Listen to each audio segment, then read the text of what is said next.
बाबा हे संन्याशी वृत्ती आणि योगनिष्ठ योग साधना संपन्न असलेले.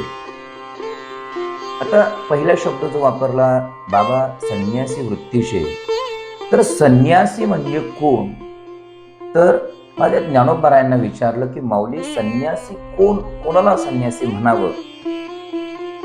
तर ज्ञानोबाराय म्हणतात, मी आणि माझे पण विसरले जयाचे अंतकरण, पार्था तो संन्यासी जाण निरंतर.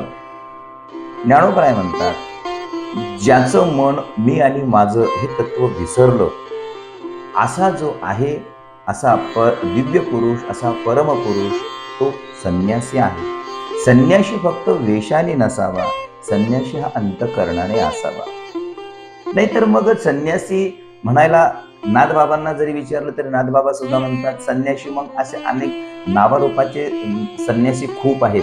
नावाचे संन्यासी आहेत, काही रूपाचे संन्यासी आहेत की बहुरूपी धनी संन्याशाचा वेश आणि पाहुणी तयास धन देती माझे नाथबाबा हरिपाठामध्ये म्हणतात. पण गजानन बाबांच्या संदर्भामध्ये, संत गजानन बाबांच्या संदर्भामध्ये असं म्हणता येणार नाही.